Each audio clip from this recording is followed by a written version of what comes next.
Y de la Plaza de San Pedro vamos tirando del hilo, en este caso rebobinando en la historia, y llegamos a un lugar simbólico, un lugar clave.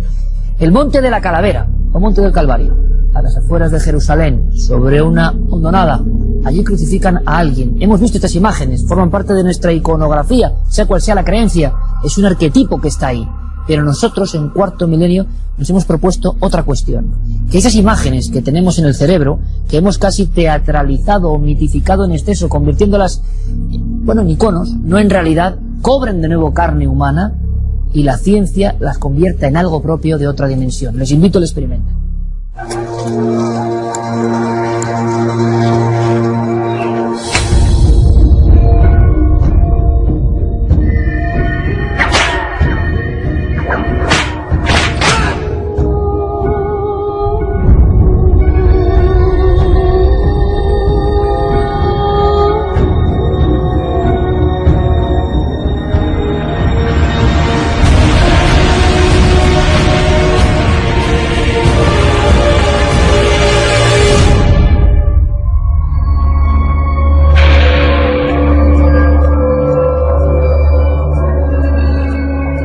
Autopsia a Jesús de Nazaret.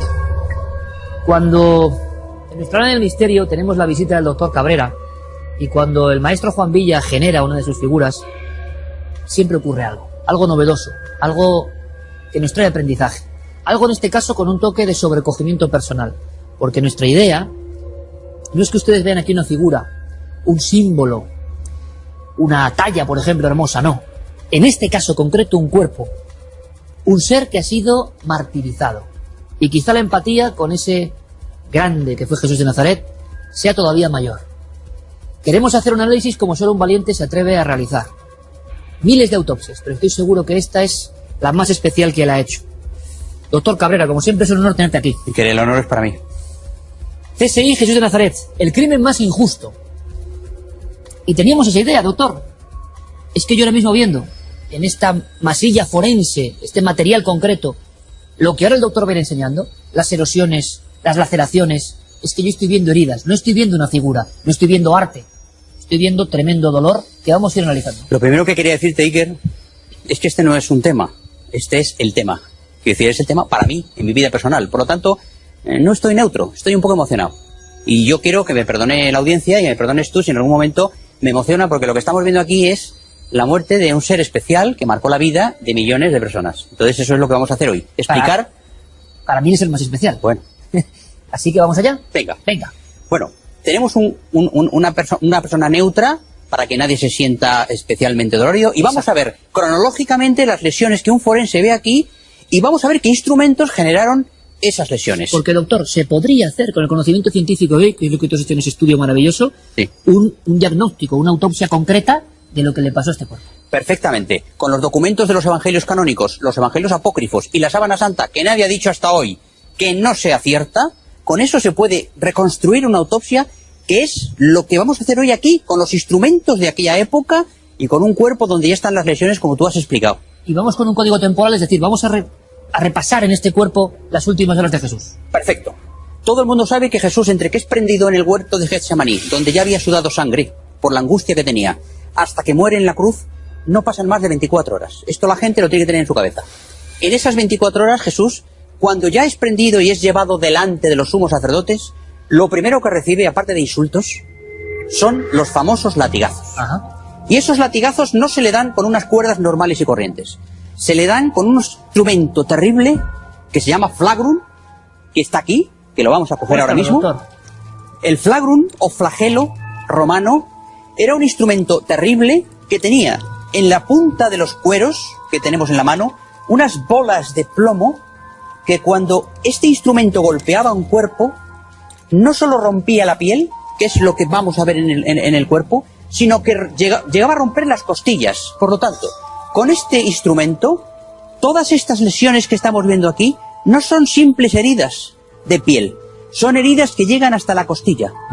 Y por delante, y por detrás, y en las piernas, Jesús fue latigueado, no estamos seguros de cuántas veces, pero casi 100 latigazos con estas bolas de plomo que tenemos aquí. Cada una de esas bolas de plomo marcaba la carne Correcto. de Jesús. Y yo me pregunto, ¿era un auténtico atleta a nivel físico para aguantar? Es decir, otra persona con esta cantidad de heridas, con el flagrum, se hubiese desmayado, hubiese perdido la conciencia. Una persona normal de aquella época, tengamos en cuenta que en aquella época la altura media de un ciudadano era 1,50 m. Y Jesús, por lo que sabemos, era un hombre muy alto, casi mediría 1,80 m. Era un hombre fuerte, por lo tanto aguantó más que aguantaría una persona normal. Con esto se puede morir perfectamente. Y Jesús no murió. Se puede morir perfectamente solo a golpes de flagrum. Solo a golpes de flagrum porque se moría. Por eso la ley romana imponía un límite de latigazos para que no muriera y siguiera sufriendo los golpes con este látigo terrible que tenemos en la mano y que, bueno, no es posible imaginar lo que suponen 2 bolas de plomo a una velocidad dada por el centurión de turno. Latigazos. Todo el cuerpo bañado de latigazos, salvo la cabeza, que estaba prohibido darle látigo para no matar a la persona. Claro, un latigazo en la cabeza podría matarle. Entonces estaba prohibido. Desde aquí hasta abajo, la persona era flagelada sin cesar. Lo que se perseguía, por tanto, era el máximo tiempo de sufrimiento. Correcto. Una auténtica tortura. Eso debió durar aproximadamente entre media hora, 3/4 de hora, 1 hora de constantes latigazos, hasta que el pretor dio el alto para evitar la muerte de Jesús. Pues, doctor Cabrera, estamos observando, estamos viajando en el tiempo y estamos llegando a hacer una recreación casi de línea temporal. Y les digo que muchas personas, estamos en pleno Domingo de Ramos, estarán con ese toque especial de la emoción. Porque como ha ocurrido con algunas películas de crudísimo realismo que han sido criticadas, y sin embargo es que es lo que fue, oiga, es que esto no es un decoro, esto no es un símbolo solamente, esto es una muerte atroz. Como dice el doctor Cabrera, que la Semana Santa, y menos en España, no se puede entender si no entendemos lo que estamos haciendo hoy aquí. Por eso te agradecemos la labor, doctor, Seguimos. Y continuamos con algunos de los elementos más iconográficos, ¿no? Bueno, a continuación todo el mundo tiene la idea de que a Jesús le ponen una corona de espinos. Claro. Bien, esa es una idea porque está en los cuadros que hemos visto, pero en realidad a Jesús lo que le ponen es un casco perfectamente diseñado aquí por nuestro diseñador, que ha hecho un casco de espinos.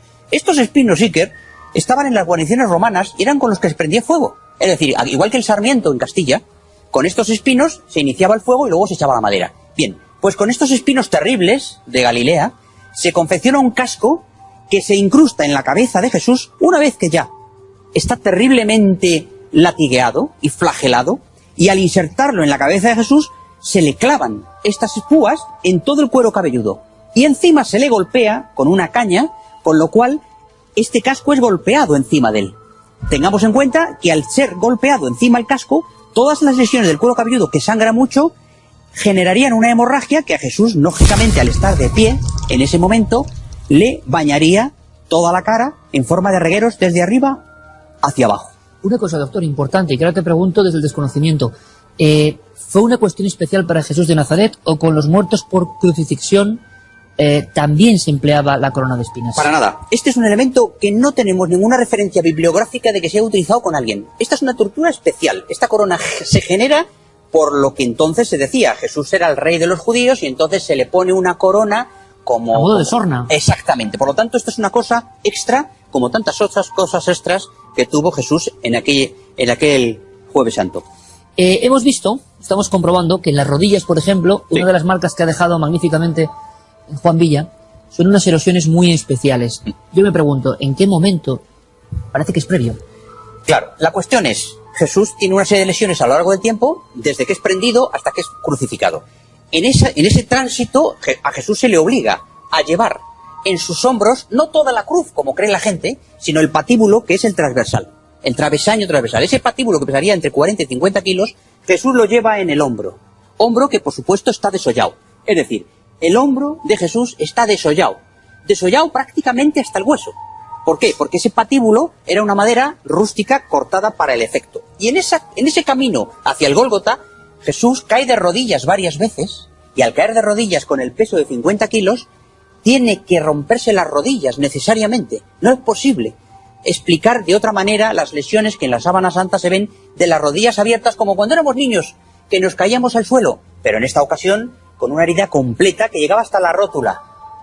Estas son las dos lesiones que aquí están perfectamente explicadas y perfectamente diseñadas. Un dolor más a la hora de andar. He leído, doctor, en algún trabajo, no lo sé, si hubo algún, quizás sea post-mortem, efecto de rotura con mazo de las rodillas o de las piernas. No, lo que ocurría es que cuando la persona crucificada no había muerto, el centurión daba la orden de que para que muriera se le rompieran las piernas. ¿Por qué? Porque al romperse las piernas con un mazo, el hombre que estaba colgado quedaba colgado completamente y moría por asfixia automática. Y eso no ocurrió en Jesús. No ocurrió en Jesús.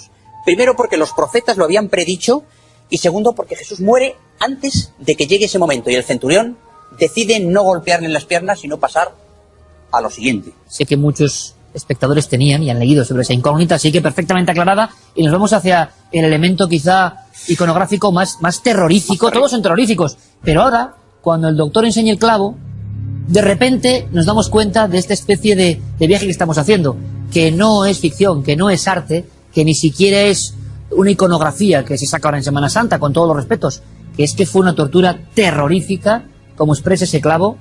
Estos clavos Iker que tenemos aquí, que son fiel reproducción de los clavos romanos, quiero decir que los romanos ya conocían el acero, es decir, cogían hierro con carbono y hacían acero. Estos clavos en aquella época eran caros y se usaban para varios crucificados, de tal manera que al final el clavo no era un clavo perfecto, sino que era un clavo un poco torcido. Con este clavo y con unas mazas, esta es una maza perfecta de aquella época, atravesaron a Jesús las manos y los pies. Vayamos a las manos, en primer lugar. Porque me parece que ibas a contar una de esas grandes incógnitas. Correcto. Que también el arte parece que por algún motivo que se nos escapa ha transformado, ha cambiado. Sí, no sé por qué razón, probablemente por razones pictóricas, como tú has apuntado, pero en realidad la única manera que hay de colgar un cuerpo y que no se rompa la mano es atravesar con el clavo el carpo, que es los huesecillos de la mano. Es el único lugar fuerte como para que un cuerpo esté colgado de la cruz sin caerse. Y en cambio los pintores, sobre todo a partir de la Edad Media, figuraban el corte aquí, en la mitad de la mano. Pero esta mano se hubiera desgarrado si hubiéramos puesto aquí el clavo. Y los romanos lo sabían. Individuo de 1,80 metros puede aguantar su peso solamente. No puede. Se produciría una deformación tremenda de la mano y caería hacia caería abajo, el cuerpo. Por lo tanto, a Jesús se le atraviesa las dos muñecas, como muy bien está aquí explicado, con este clavo y con esta maza. Tengamos en cuenta en la cabeza lo que significa que un señor lo recuestan en una cruz y con un clavo de este tamaño le atraviesan la muñeca donde está el nervio radial, las arterias y las venas. No quiero ni imaginarlo. Queda clavado por una mano y por la otra justo a la altura de la muñeca. Terrible. Y en los pies, 3/4 de lo mismo. En los pies, el tarso, diríamos, que es la parte del pie parecida a la mano, pero donde están los huesos, tenía que ser justo atravesando los huesos. ¿Para qué? Porque el pie era la parte donde se podía apoyar. Y entonces este tarso es atravesado con otros clavos más potentes, porque el pie era más gordo, y hay dos hipótesis. Una, que un pie estuviera clavado sobre el otro, o que ambos pies estuvieran clavados en la cruz lateralmente.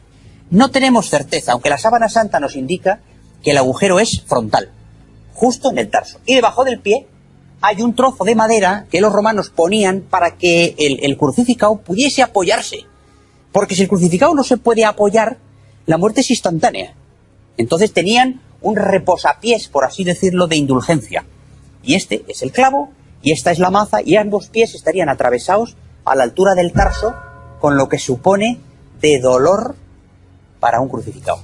Con todas estas heridas, evidentemente Jesús de Nazaret continuaba con un hálito de vida. ¿En qué momento esa vida, a nivel forense, expira? Porque tenemos el último gran emblema de la terrible crucifixión, que por cierto es un objeto que ha sido causa de veneración, perseguido por monarcas, buscado como objeto sagrado que otorgaba un gran poder, y también hay muchos mitos sobre la llamada lanza de Longinos que nos cuenta el doctor. Bueno, Jesús crucificado en la cruz, ya prácticamente muerto, debió sobrevivir entre 2 y 3 horas, Iker. 2 y 3 horas. Muy poco, cuando lo normal es que un ajusticiado pudiera estar 2 días crucificado.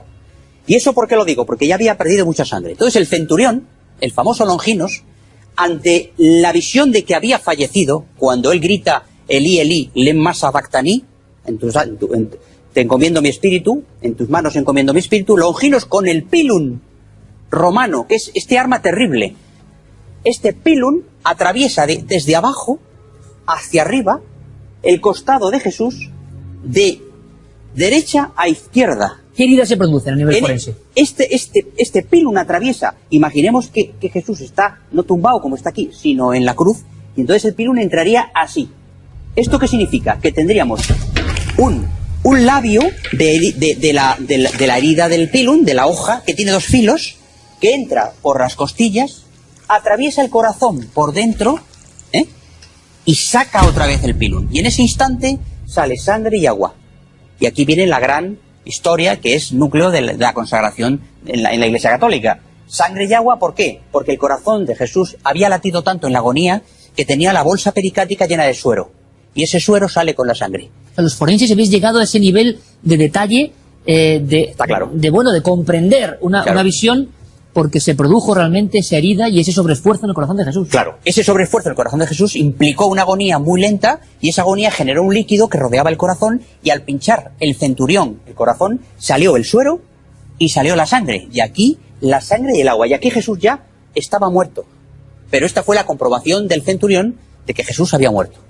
Lo que no es leyenda es que este cuerpo sufrió esta serie de heridas que la ciencia forense ha logrado recapitular y que nos parece, como conclusión, doctor, pues no sé si no puede dar una muerte más atroz, más agónica, más terrorífica, ¿no? Yo no he vivido mucho. Hay gente que ha sufrido mucho en la vida y el ser humano es muy cruel y muy vengativo. Hay mucha gente que ha sufrido mucho y gente que sufrirá. Pero un dolor tan permanente, tan intenso y tan atroz como el de Jesús de Nazaret, yo no creo que pueda existir en tan corto espacio de tiempo. Y sobre todo, con el sentimiento personal que él debía tener de que se estaba crucificando la única verdad que en aquel tiempo había. Doctor Cabrera, como siempre, gracias. Y quédate. Y además creo que muchas personas que a partir de esta semana, con su propia fe, con su conocimiento, con su devoción, saquen las imágenes en esos momentos de gran intensidad emocional que se viven en toda España, pues estoy seguro que, al revés, no como falta de respeto, creo que todo lo contrario, ¿no? Mirarán quizá la iconografía, las tallas, dándose cuenta o conectando con esta verdad que hemos contado aquí y que es tan descarnada, tan tremenda, nos ponemos un poco en el lugar que impresiona, ¿no? Y llega a nuestro corazón. Era nuestro cometido, con todo el respeto, hacer lo que hizo en su día el doctor Cabrera en su trabajo, enfrentarse valientemente a la autopsia de este crimen injusto. Doctor, gracias, como siempre, un honor.